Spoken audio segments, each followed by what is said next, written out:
Welcome back to clean news MP. चलिए देखते हैं मध्य प्रदेश की 25 फटाफट बड़ी खबरों को। इससे पहले आप न्यूज को कहां से देख रहे हैं हमें कमेंट में जरूर बताएं। साथ ही वीडियो को लाइक करना बिल्कुल न भूलें। मध्य प्रदेश में पीसीसीएफ का बढ़ेगा 1 पद, एपीसीसीएफ के कम होंगे 17 पद।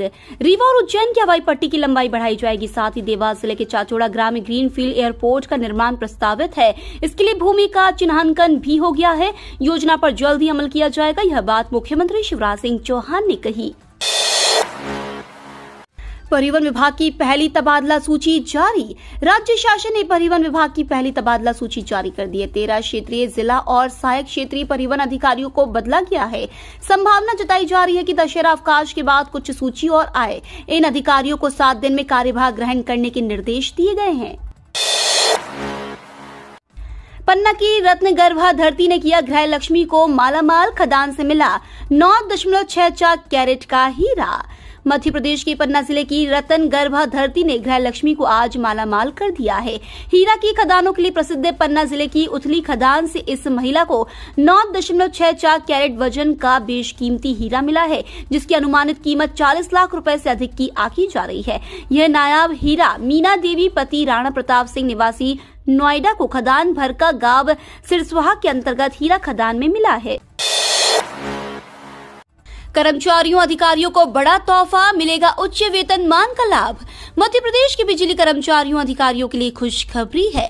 दशहरे से पहले मध्य प्रदेश पश्चिम क्षेत्र विद्युत वितरण कंपनी ने कर्मचारियों को उच्च वेतनमान का तोहफा दिया है। नए वेतनमान से प्रत्येक कर्मचारी अधिकारी को प्रति माह 3,000 से लेकर 20,000 रुपए तक का फायदा होगा। मोदी सरकार दे रही है छात्रों को स्कॉलरशिप। भारत सरकार की कई ऐसी सरकारी योजनाएं हैं जो छात्रों को आर्थिक सहायता प्रदान करती है। कई ऐसी स्कॉलरशिप स्कीम है जो हर महीने छात्रों को आर्थिक सहायता देती है। ऐसी योजना में से एक है प्रधानमंत्री छात्रवृत्ति योजना। इस योजना के तहत लड़कियों को 3,000 रुपए और लड़कों को 2,500 रुपए हर महीने छात्रवृत्ति देती है।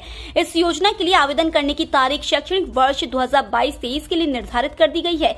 स्कॉलरशिप का लाभ उठाने के लिए उम्मीदवार 30 नवंबर तक आवेदन कर सकते हैं। उज्जैन में महाकाल लोक का लोकार्पण करने के बाद सड़क मार्ग से इंदौर आ सकते हैं प्रधानमंत्री। उज्जैन में महाकालेश्वर मंदिर क्षेत्र में निर्मित महाकाल लोक के लोकार्पण के लिए 11 अक्टूबर को आ रहे प्रधानमंत्री नरेंद्र मोदी वापसी में उज्जैन से इंदौर तक सड़क मार्ग से आएंगे। ऐसा इसलिए होगा कि उज्जैन में एयर ट्रैफिक कंट्रोल नहीं होने और सुरक्षा के प्रोटोकॉल को देखते हुए प्रधानमंत्री का हेलीकॉप्टर रात में नहीं उड़ सकेगा। उज्जैन का कार्यक्रम खत्म होने के बाद प्रधानमंत्री रात करीब 8, सवा 8 बजे वहां से रवाना हो सकते हैं। इसी कारण उज्जैन से इंदौर तक के रास्ते में सड़क मरम्मत और विशेष लाइटिंग की जा रही है। साथ ही अतिक्रमण हटाए जा रहे हैं। विभिन्न पदों पर निकली भर्ती, अक्टूबर नवंबर में आयोजित होगी परीक्षा। मध्य प्रदेश व्यावसायिक परीक्षा मंडल ने हाल ही में समूह 2, उप समूह 2 विभिन्न पदों की भर्ती के लिए ऑनलाइन आवेदन आमंत्रित करने के लिए संक्षिप्त अधिसूचना को पुनः प्रकाशित किया है।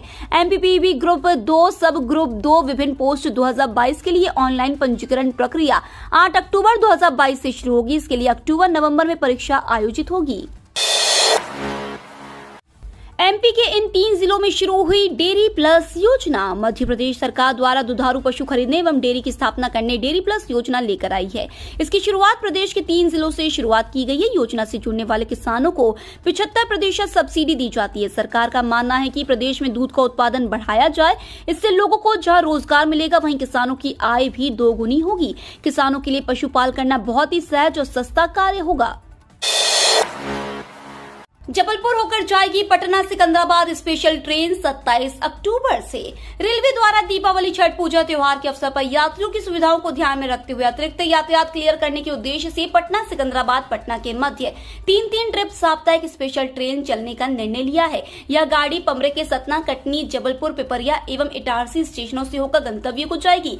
गाड़ी संख्या 03281 पटना से सिकंदराबाद स्पेशल ट्रेन 3 ट्रिप के लिए प्रत्येक गुरुवार को 27 अक्टूबर से 10 नवंबर तक पटना स्टेशन से 4 बजे प्रस्थान कर अगले दिन सतना 1:40 पर, कटनी 3:35 पर, जबलपुर 4:55 पर, पिपरिया 7:05 पर, इटारसी 8:50 पर और 11:55 पर सिकंदराबाद स्टेशन पहुंचेगी।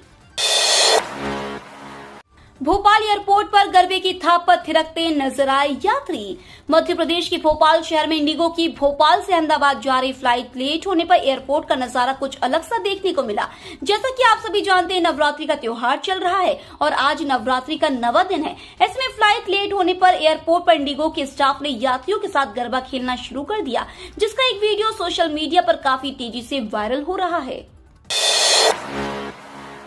फिल्म आदिपुरुष के निर्माता को गृह मंत्री नरोत्तम मिश्रा की चेतावनी। प्रदेश के गृह मंत्री डॉक्टर नरोत्तम मिश्रा ने आज धार्मिक आस्थाओं से खिलवाड़ करने वालों के खिलाफ सख्त एक्शन लिया। छतरपुर में देवी मंदिर में अश्लील ड्रेस में डांस करने वाली नेहा के खिलाफ जहां एफआईआर दर्ज करने के निर्देश दिए, वहीं फिल्म आदिपुरुष फिल्म में हनुमान जी सहित अन्य देवी देवताओं को गलत परिधानों में प्रस्तुत करने पर फिल्म निर्माता को चेतावनी भी दी। भोपाल के 7 घाटों में 13 क्रेन से होगा दुर्गा विसर्जन, 16 गोताखोर रहेंगे तैनात। राजधानी में दुर्गा विसर्जन को लेकर नगर निगम द्वारा घाटों की व्यवस्था चाक चौबंद कर दी गई है। अलग अलग घाटों में नगर निगम के अधिकारियों को तैनात किया गया। इनके साथ ही घाटों पर 200 से अधिक निगम कर्मचारियों की ड्यूटी भी लगाई गई है। शहर के जलाशयों में 13 बड़ी और छोटी क्रेन की मदद से दुर्गा मूर्ति का विसर्जन किया जाएगा। इस दौरान घाटों पर 16 गोताखोर तैनात रहेंगे। विसर्जन घाट से 50 मीटर दूर वाहनों को रोक दिया जाएगा। मूर्तियों का क्रेन से विसर्जन होगा और श्रद्धालुओं को पानी में उतरने की अनुमति नहीं होगी।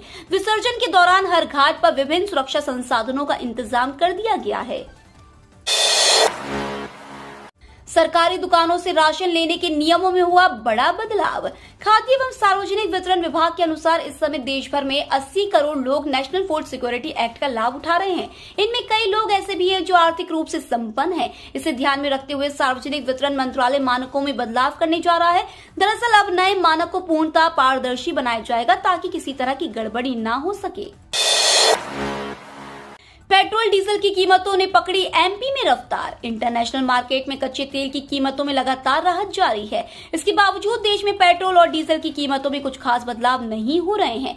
मध्य प्रदेश में पेट्रोल की कीमतों में उतार चढ़ाव जारी है। पिछले दिन ईंधन की कीमतों में गिरावट देखी गई थी। वहीं कल पेट्रोल और डीजल की कीमतों में उछाल देखा गया। पेट्रोल में 38 पैसे प्रति लीटर और डीजल में 36 पैसे प्रति लीटर की वृद्धि देखी गई। महंगाई की पिच पर सूर्य कुमार यादव की तरह बैटिंग कर रहा टमाटर। मौद्रिक नीति की घोषणा करते समय रिजर्व बैंक के गवर्नर शक्तिकांत दास ने भी मुद्रास्फीति बढ़ने के कारणों में से एक कारण टमाटर को भी बताया था।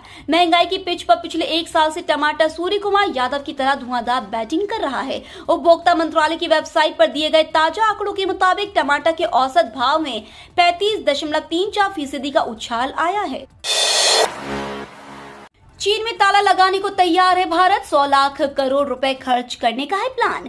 पीएम गति शक्ति मिशन भारत सरकार की 100 लाख करोड़ रुपए की योजना है, जिसका मकसद इंफ्रास्ट्रक्चर क्षेत्र में रिफॉर्म लाना है। इस योजना के तहत भारत सरकार के अलग अलग मंत्रालयों के अंतर्गत चल रहे विभिन्न इंफ्रास्ट्रक्चर प्रोजेक्ट्स में तालमेल के साथ में उन्हें पूरा करना है। वहीं इस मिशन के तहत मोदी सरकार ने 16 मंत्रालयों को एक जगह लाया गया है, जो समन्वय के साथ काम करेंगे। इसमें रेलवे, सड़क एवं राजमार्ग, पेट्रोलियम एवं गैस, टेलीकॉम, पावर, एविएशन और शिपिंग जैसे महत्वपूर्ण मंत्रालय शामिल हैं। कर्मचारियों के लिए जरूरी खबर, जल्द खाते में आएंगे 81,000 रुपए। कर्मचारी भविष्य निधि संगठन के सब्सक्राइबर्स को जल्द ही खुशखबरी मिलने वाली है। सरकार ईपीएफ खाता धारकों को वित्त वर्ष 2022 का ब्याज देने वाली है। इस बार 8.1% की दर से ब्याज दिया जाएगा। प्राप्त जानकारी के अनुसार ईपीएफओ ने पीएफ अकाउंट में मिलने वाले ब्याज का कैलकुलेशन कर लिया है। जल्द ही अकाउंट होल्डर्स के खाते में राशि ट्रांसफर की जाएगी। पीएनबी ने शुरू की व्हाट्सएप बैंकिंग, झट से मिलेगी अकाउंट की full detail. Punjab national bank ने अपने ग्राहकों को नई सुविधा देते हुए व्हाट्सएप बैंकिंग सर्विस की शुरुआत की है। इसके जरिए बैंक के अकाउंट होल्डर्स अपने खाते से जुड़ी जानकारी अपने मोबाइल पर आसानी से हासिल कर पाएंगे। वहीं नॉन अकाउंट होल्डर्स नए खाते खोले और पीएनबी की तमाम सेवाओं की जानकारी इस सर्विस से पा सकेंगे। पीएनबी ने इस सर्विस को लॉन्च करते हुए एक बयान जारी कर कहा है कि इसे एक्टिव करने के लिए ग्राहकों को सिर्फ पीएनबी के आधिकारिक व्हाट्सएप नंबर पर एक मैसेज सेंड करना होगा और ये चालू हो जाएगी। इस बार रावण बारिश में भीग सकते हैं, आधे एमपी में अलर्ट। इस बार मानसून जाते जाते रावण को भिगा सकता है। मध्य प्रदेश में बारिश के सिस्टम का ब्रेक कल से खत्म हो रहा है। महाराष्ट्र और छत्तीसगढ़ से सटे इलाकों में रिमझिम बारिश हो रही है। मंगलवार से आधे मध्य प्रदेश में सूरज का जोर कम रहा, फिर बादल छाने लगे। रीवा और सतना के रास्ते बारिश का नया सिस्टम प्रदेश में एंटर कर रहा है। इससे आज दशहरे के दिन बारिश होने के आसार है। रावण बारिश में भीग सकते हैं। बिजली कंपनियों पर 3,762 करोड़ लुटाने का आरोप, कैग रिपोर्ट में खुलासा। मार्क्सवादी कम्युनिस्ट पार्टी ने प्रदेश में बिजली कंपनियों की मनमानी को लेकर कड़ा प्रहार किया है। उसने कहा है कि ऊर्जा मंत्री जब कभी खंबे पर चढ़कर कभी नाले में उतरकर सुर्खियां बटोर रहे हैं, लेकिन उनकी सरकार की बिजली कंपनियों पर मेहरबानी से 3,762 करोड़ का घाटा हुआ है। इससे साफ है कि ऊर्जा मंत्री जी और उनकी सरकार जनता की नहीं, बिजली उत्पादन कंपनियों की सरकार है। दिसंबर में फिर कर्ज महंगा करेगी आरबीआई, कोटक की रिपोर्ट। भारतीय रिजर्व बैंक की मौद्रिक नीति समिति दिसंबर 2022 में रेपो दर को 35 आधार अंक बढ़ाकर 6.25% कर सकती है। कोटक ने एक रिपोर्ट में यह बात कही है। रिपोर्ट के अनुसार इस इजाफे के बाद आरबीआई रेपो रेट को बढ़ाने पर विराम लगा सकती है। रिपोर्ट में कहा गया है कि हम उम्मीद करते हैं कि दिसंबर की नीति में रेपो दर में 35 बीपीएस की वृद्धि 6.25% होगी और फिर रुक जाएगी। अगली कुछ नीतियों के माध्यम से आरबीआई आकलन करेगा। यूपीआई से गलत खाते में ट्रांसफर हो गए पैसे, पूरा पेमेंट मिलेगा वापस। आजकल मोबाइल बैंकिंग में कई बार बैंक खाते से पैसे गलत अकाउंट में या एक खाते से दूसरे बैंक खाते में पैसे ट्रांसफर हो जाते हैं। कई बार बैंकिंग फ्रॉड में भी ऐसा होता है। UPI net banking mobile wallet ने बैंकिंग ट्रांजैक्शन से जुड़ी मुश्किलों को काफी हद तक कम कर दिया है। ऐसे तो आपको किसी के खाते में पैसे ट्रांसफर करने के लिए बैंक का चक्कर लगाने की जरूरत नहीं होती। ये काम बस एक मोबाइल से चुटकियों में हो जाता है, लेकिन इसमें कई बार गलत नंबर पर पैसे ट्रांसफर हो जाते हैं। ऐसे में आप ये रकम वापस भी पा सकते हैं। आपको बता दें कि आरबीआई की नई गाइडलाइन के मुताबिक बैंक की जिम्मेदारी है कि वह आपके पैसे को 48 घंटे के अंदर रिफंड करे। गेहूं की वैज्ञानिक तरीके से खेती करने पर किसानों को मिलेगा अधिक फायदा।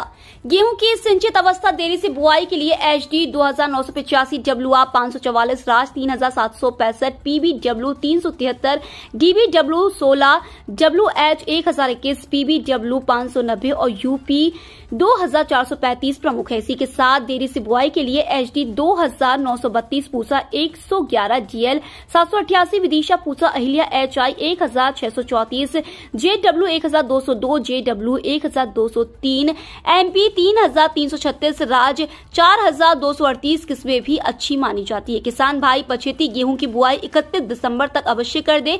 इससे किसानों को ज्यादा फायदा और उपज होगी। आरंभ है प्रचंड, अभी और बढ़ेगी सेना की ताकत। हिंदुस्तान एरोनॉटिक्स लिमिटेड द्वारा निर्मित देश का पहला स्वदेशी हेलीकॉप्टर सैन्य बेड़े में शामिल हो गया है। रक्षा अनुसंधान एवं विकास संगठन भी स्वदेशी घातक हथियारों की खेप तैयार करने में जुटा है। ऐसे ही स्वदेशी हथियारों के बारे में जो भविष्य में दुश्मन का मुंहतोड़ जवाब देने के लिए सेना की ताकत बनने वाले हैं। स्वदेशी एडवांस मीडियम कॉम्बैट एयरक्राफ्ट व LCA MK-1A और MK-2 वायुसेना और नौसेना की ताकत बनेंगे। 114 स्वदेशी एयरक्राफ्ट बेड़े में शामिल होंगे। LCA MK-2 मिराज 2000 व जगुआर की जगह लेगा। मध्य प्रदेश सरकार ने लंपी वायरस से निपटने की बनाई रणनीति। पूरे देश में लंपी वायरस ने अपना कहर बरसा दिया है। 15 से अधिक राज्यों में यह बीमारी अपने पैर पसार चुकी है और 20 लाख से अधिक तक पशु अभी तक इस बीमारी की चपेट में आ चुके हैं। राजस्थान, मध्य प्रदेश, उत्तर प्रदेश, हिमाचल प्रदेश सरकार समेत सभी राज्य लंपी वायरस पर काबू पाने के लिए कदम उठा रहे हैं। ऐसे में अब मध्य प्रदेश सरकार ने वायरस से निपटने के लिए रणनीति तैयार की है।